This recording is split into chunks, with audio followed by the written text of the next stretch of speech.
Hi, everybody, and welcome to Books Akimbo, a place to discover new books, gain insight into old ones, and connect with other readers. I'm Cassie, and if you're new to the channel, welcome. Books Akimbo is guided by your feedback, and you can join the bookish conversation on Facebook, Instagram, and Twitter. Just search for Books Akimbo on your favorite platform. This week, I wanted to feature two books you may not have heard of before. They were certainly new to me, by authors I didn't recognize, but the premise of each one was so compelling that I was drawn in completely. The first hidden gem is Shades of Grey by Jasper Ford. Not to be confused with 50 Shades of Grey, Ford's novel is a playful and sardonic satire, interwoven with a creeping sense of unease. This may well be the only dystopian novel that will make you giggle. The story is set in Chromatatia, an alternate futuristic version of the United Kingdom. Don't expect flying cars, though. The novel takes place after a period of major technological regression. No cell phones or digital technology, and very few cars. Our current era is referred to only as the previous. In this world, a person's social status is entirely determined by their ability to see color.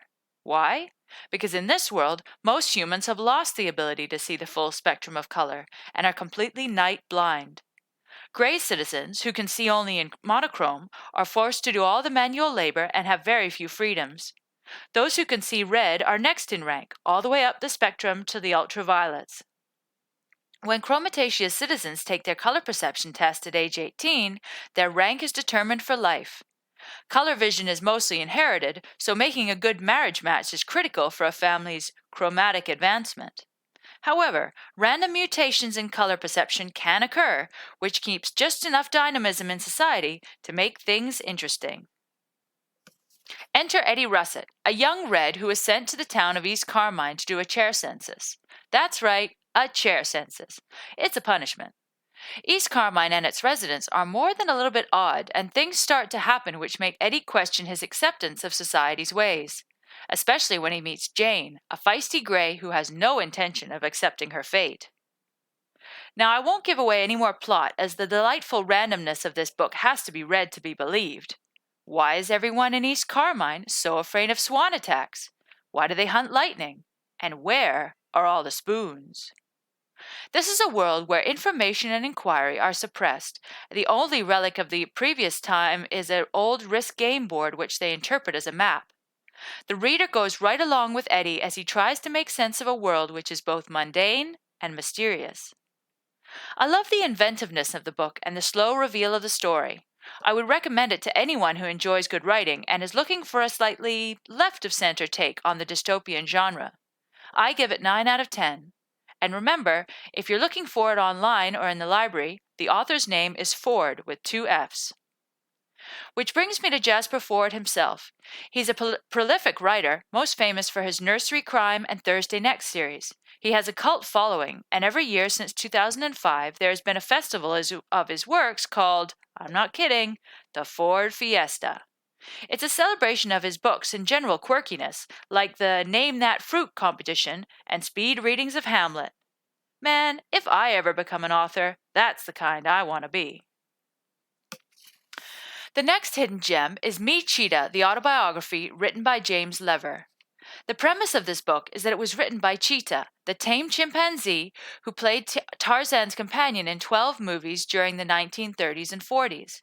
Now, that concept might either sound cheesy or brilliant, but I assure you it's one of the most unexpectedly moving books I have ever read. Cheetah, whose real name was Jiggs the Fourth, died in 2011 at the age of 80. So there's some controversy about his age, but if records are correct, this would make him the longest-lived primate we know of. To put this in perspective, Jiggs outlived both his human co-stars, Johnny Weissmuller and Maureen O'Sullivan, who died decades earlier. Now, I think we can all agree that the way animals were exploited for entertainment in those days was horrendous.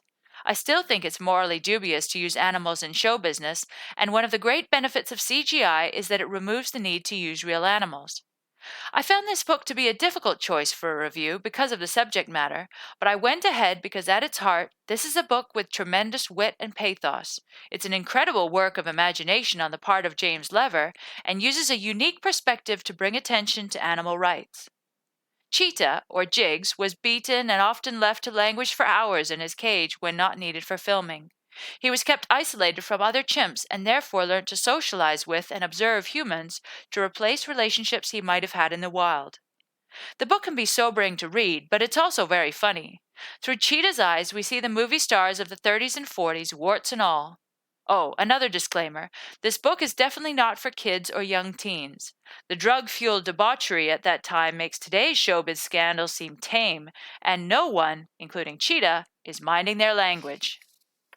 The book is set mainly during Hollywood's golden age, so many of the stars mentioned will be unfamiliar to anyone under 40. There are stories, whether true or not, about Errol Flynn, Rex Harrison, Lana Turner, Marlene Dietrich, and others.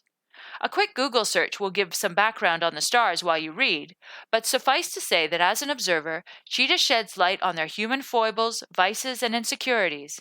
Taking Cheetah to parties was seen as a novelty, and the chimp had his fair share of cigarettes, alcohol, and voyeurism. But what I really want to express about this book is its unexpected emotional depth.